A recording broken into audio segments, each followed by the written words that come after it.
Palabra y vida. Con el padre Manuel Horta, desde Sevilla.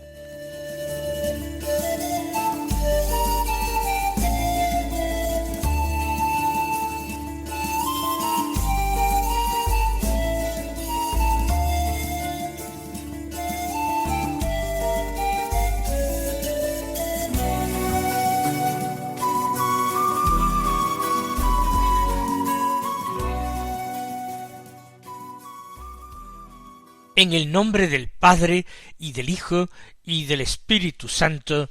Amén. Alabados sean Jesús y María. Muy buenos días, queridos amigos, oyentes de Radio María y seguidores del programa Palabra y Vida.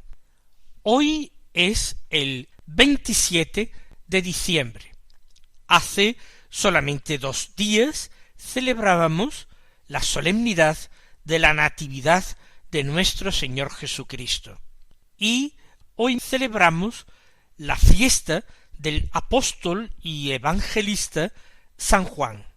¿Qué podemos decir de él que no esté dicho ya a lo largo de estos programas, cuando nosotros escuchamos tantas veces el Evangelio de San Juan, también sus cartas, el Apocalipsis?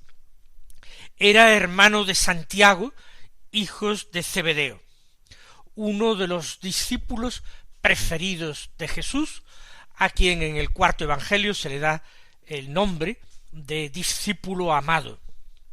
Junto con su hermano Santiago y con Simón Pedro, son testigos privilegiados de la transfiguración de Jesús en el monte Tabor, de la resurrección de la hija de Jairo, el archisinagogo, y de la dolorosa oración de Jesús en el huerto de los olivos. Este Juan parece que es quien reclinó la cabeza sobre el pecho del Señor en la última cena, y Jesús le encomendó, muriendo, agonizando en la cruz, el cuidado de su madre. Mujer, ahí tienes a tu hijo, le dijo a María, y le mostró a Juan que estaba junto a ella, y a Juan le dijo, ahí tienes a tu madre. Y a partir de aquel momento el discípulo amado, la recibió en su casa. Parece ser que este Juan, el hijo de Zebedeo, es el autor del cuarto Evangelio, es el mismo que el discípulo amado, el autor de 3 cartas del Nuevo Testamento y del Apocalipsis. Según la tradición, vivió algún tiempo con María en Éfeso. Luego fue desterrado en la isla de Patmos, en una de las primeras persecuciones contra los cristianos. Siendo ya de edad muy avanzada, murió siendo el último apóstol en dejar este mundo. Hoy las lecturas de la misa son precisamente de Juan. La primera lectura es de la primera carta del apóstol San Juan, y el Evangelio es también de San Juan. Concretamente del capítulo 20, los versículos 2 al 8, que dicen así: el primer día de la semana, María Magdalena echó a correr y fue donde estaba Simón Pedro y el otro discípulo a quien tanto quería Jesús, y les dijo: se han llevado del sepulcro al Señor y no sabemos dónde lo han puesto. Salieron Pedro y el otro discípulo camino del sepulcro. Los 2 corrían juntos, pero el otro discípulo corría más que Pedro. Se adelantó y llegó primero al sepulcro, y asomándose vio las vendas en el suelo, pero no entró. Llegó también Simón Pedro detrás de él, y entró en el sepulcro, vio las vendas en el suelo, y el sudario con que le habían cubierto la cabeza, no por el suelo con las vendas, sino enrollado en un sitio aparte. Entonces entró también el otro discípulo, el que había llegado primero al sepulcro. Vio y creyó. Ha narrado el cuarto Evangelio la visita que la madrugada del domingo de Pascua realizó María Magdalena al sepulcro de Jesús. Es la mañana del domingo, muy temprano, antes de amanecer, En el cuarto evangelio, esta mujer, María Magdalena, aparece perfectamente destacada. En los otros evangelios va junto con otras mujeres para ungir el cuerpo de Jesús, y van pensando quién removerá la piedra del sepulcro. Pero en este cuarto evangelio no se dice el motivo de la visita, no se habla de la preocupación por remover la piedra del sepulcro, e incluso no es un grupo de mujeres, sino esta extraordinaria mujer que va sola al sepulcro. Una vez que comprueba que el sepulcro está vacío, dice el texto, y aquí comienza, María Magdalena echó a correr y fue donde estaba Simón Pedro y el otro discípulo a quien tanto quería Jesús. Hagamos algunas observaciones, porque se pueden sacar ya conclusiones de este texto. Para María Magdalena, la referencia inmediata a quien hay que ir a transmitir todas las noticias referentes a Jesús es Simón Pedro. Y Simón Pedro está junto a ese discípulo a quien tanto quería Jesús. En la Iglesia, todo tipo de comunicaciones del Señor, todo tipo de riquezas espirituales, han de ser referidas y confirmadas por quien tiene en la Iglesia la misión de confirmar en la fe a sus hermanos. María Magdalena inmediatamente comparte esto que ella ha encontrado. Al principio le parece algo totalmente negativo, que se hayan llevado el cuerpo del Señor, puesto que todavía ella no cree en la resurrección. Ella cree en Jesús y ama a Jesús, pero la luz de Pascua no ha inundado todavía su espíritu, y por eso en la resurrección todavía no cree. Le parece algo demasiado hermoso, demasiado feliz para poder ser creído. Nuestro espíritu, el espíritu humano, siempre encuentra más facilidad para creer en lo doloroso y negativo que no en lo positivo.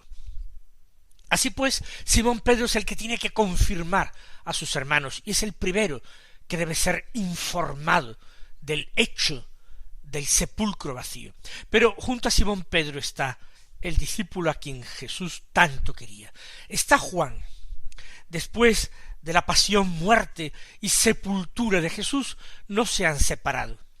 Cierto que sólo el discípulo amado estuvo en el Calvario, sólo él estuvo junto a María, la Madre del Señor, sólo él fue uno de los que, en compañía de aquellos varones, José de Arimatea y Nicodemo, participaron en la sepultura del Señor, en el descendimiento de su cuerpo de la cruz. Pero él no se ha olvidado de Simón Pedro, no viene a reprocharle ni su cobardía ni sus negaciones. Juan encuentra también refugio y confirmación junto a Simón Pedro. Quizás Juan testimonie a Simón Pedro todo lo que ha visto, todo lo que ha contemplado, el encargo que ha recibido del Maestro estando en la cruz. Quizás le refiera las palabras que el Señor pronunció durante su agonía en la cruz, para que Pedro fuera informado de esa última enseñanza del Maestro que no escuchó en persona. Y Simón Pedro acoge ese testimonio con humildad, reconociendo su cobardía y su pecado por el que ya ha llorado tanto y todavía seguirá llorando. Y María Magdalena viene a sorprenderlos a ambos. Se han llevado del sepulcro al Señor y no sabemos dónde lo han puesto. María Magdalena revela su falta de fe. No entra en sus cálculos, en sus previsiones, que Jesús pudiera resucitar. Sin embargo, cada vez que el Señor anunció su muerte en los evangelios, al menos fueron 3 veces, relatan los evangelios, Siempre después anunció su resurrección. Siempre en Cesarea de Filipo, después de la transfiguración y ya subiendo a Jerusalén. María Magdalena obviamente no pudo escuchar este anuncio de la resurrección de Jesús en Cesarea de Filipo, solamente estaban los 12. Tampoco en el Tabor solamente estaban con Jesús Pedro, Santiago y Juan. Quizás en esa última subida a Jerusalén, en el tercer anuncio de la pasión y resurrección, María Magdalena pudo escucharlo. Lo escucharon los apóstoles, lo comentarían con ella, si es que ella no alcanzó a oír en persona estas palabras. Pero a pesar de haberlo dicho el Señor, ni ella ni tampoco otros apóstoles creyeron en la resurrección hasta que no vieron a Jesús resucitado. Por eso dice, se han llevado del sepulcro al Señor y no sabemos dónde lo han puesto. Jesús no es una cosa que se traiga y se ponga y se lleve y se quite. Jesús es el viviente, Jesús es el Señor.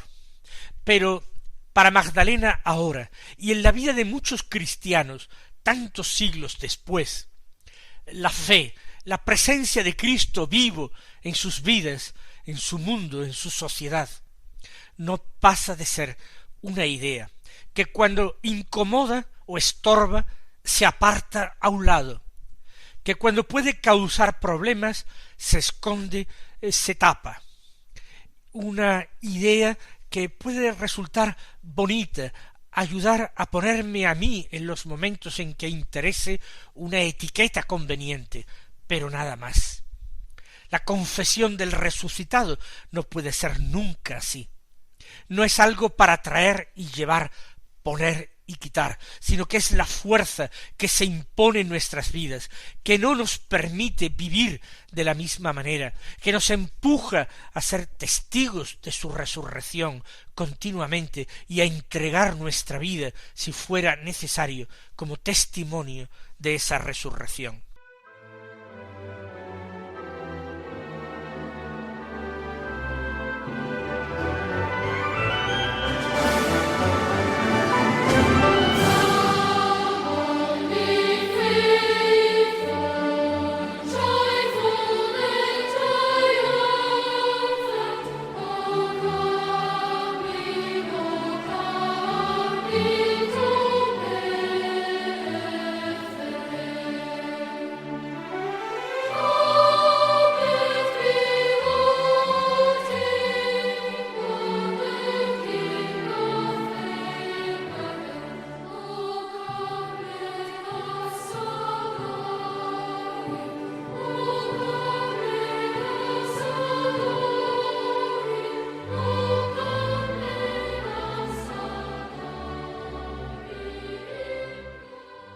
Ante estas palabras de Magdalena, dice el Evangelio, salieron Pedro y el otro discípulo camino del sepulcro. Inmediatamente ellos quieren verificar aquello que ha sido testimoniado. Está a su alcance el hacerlo. Ellos necesitan estar ahí para poder también comunicar la noticia a otras personas. Salen y no salen de cualquier forma, sino que dice el Evangelio, los dos corrían juntos. Recuerden cómo María, lo hemos leído hace muy pocos días en el Evangelio de la Misa, salió de Nazaret aprisa hacia un pueblo de la montaña de Judá para visitar a Isabel. Deprisa, no se puede seguir al Señor, lo he dicho en más de una ocasión, arrastrando los pies. Lo que estamos nosotros tratando, lo que estamos contemplando, es lo más importante y decisivo en la vida de cualquier hombre. Hay que apresurarse, y ellos corren, pero el otro discípulo, el discípulo amado, corría más que Pedro. Aquí hay que ver simplemente la constatación de que Juan seguramente era el más joven de los apóstoles. Así lo ha dejado siempre consignado la tradición cristiana, más aún se le venera también como el apóstol virgen. No sería extraño si en el momento del seguimiento del Señor fuera muy joven y no hubiera contraído matrimonio. De Pedro sabemos que era un hombre casado. Se habla de su suegra, aunque no se hable de su esposa en el Evangelio. Pero de Juan no. Es quizás más joven, por eso corre más deprisa. También en la Iglesia puede darse el caso de que como hay muchos carismas, como la Iglesia es un cuerpo que tiene muchos miembros, y no todos los miembros tienen la misma función, no todos desempeñan el mismo oficio, hay en la Iglesia quienes principalmente contemplan, van por delante de sus hermanos a la experiencia de Cristo vivo, no desean sino ver, no anhelan ardientemente, sino experimentar. Es esta porción de la Iglesia contemplativa, porción excelente en la casa de Dios, que es la Iglesia.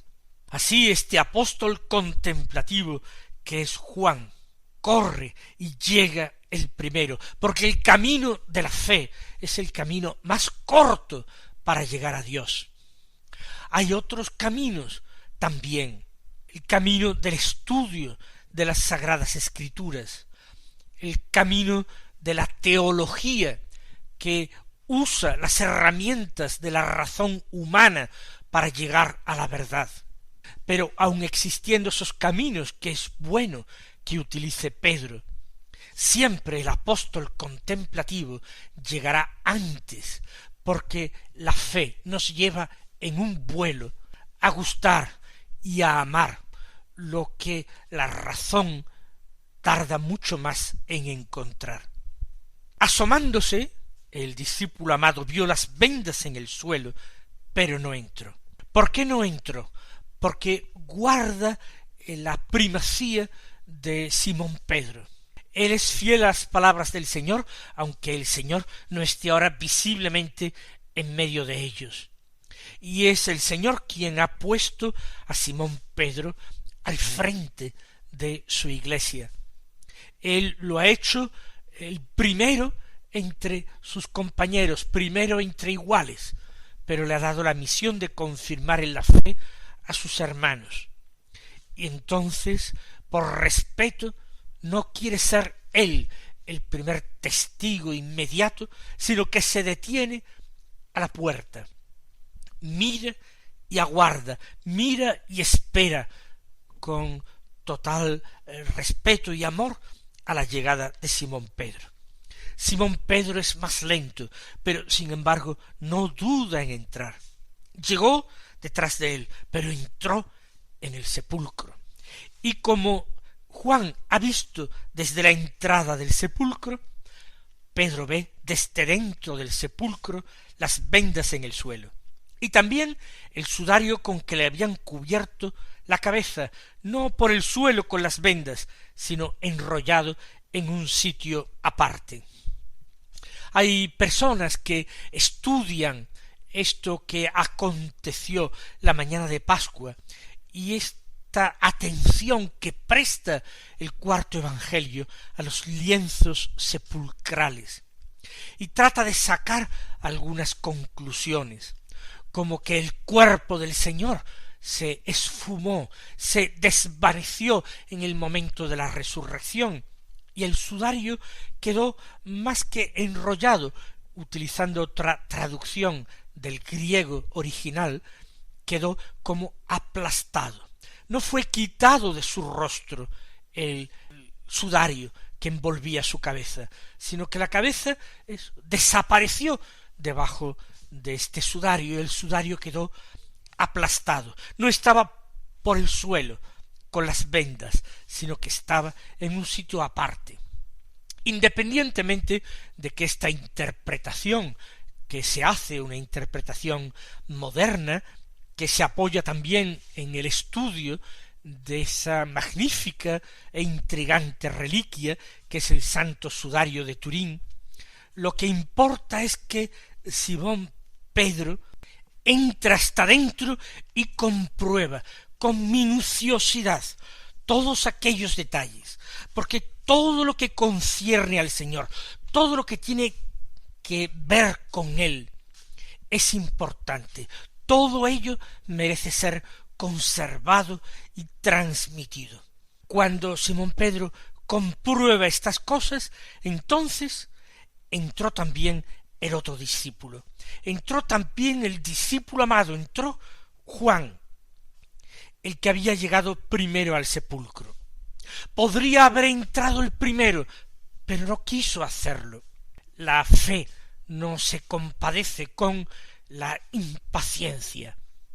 Siempre es humilde, siempre acepta ceder el primer puesto.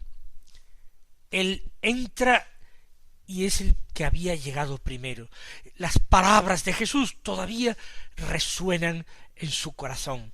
El que quiera ser primero entre vosotros, que sea el último entre vosotros, el servidor de todos. El que aspire al primer puesto, que busque más bien el puesto de esclavo. Por eso Juan, fiel a la palabra de su Señor, no ha querido atribuirse ningún mérito, ninguna primacía. Entró el que había llegado primero al sepulcro después. Y añade, seguramente él mismo vio y creyó. Las cosas las había visto desde la entrada del sepulcro, pero no se nos dice en ese momento que hubiera creído todavía. Juan, como Magdalena, como Pedro, creían en Jesús. Lo que les faltaba era creer en la resurrección de Jesús. Según este texto, es el discípulo amado el primero que creyó en la resurrección de Jesús. El primero, aun antes que María Magdalena, cuando vio al Señor en el huerto. Aun antes que Pedro y los demás, cuando se les apareció en el cenáculo. Ahora vio y creyó. Y es que no se llega a la fe quedándose a la puerta del misterio. No es desde la entrada del sepulcro viendo cómo él llegara a creer. Tuvo que penetrar al interior. Nosotros no llegamos a creer simplemente porque leamos en un catecismo una formulación de la fe. No nos basta conocer el catecismo para creer. Es preciso entrar en el corazón de esta fe. Es decir, practicar lo que esta fe nos enseña, practicar los mandamientos que Cristo nos dejó, entrar en la doctrina cristiana, es la que nos permite llegar también a la convicción intelectual. Por tanto, mis queridos hermanos, incluso en los momentos de debilidad y de duda en la fe, sigamos practicando, sigamos obrando el bien, sigamos cumpliendo los mandamientos hasta que esas tinieblas de duda se disipen en nosotros. El Señor os colme de bendiciones y hasta mañana si Dios quiere.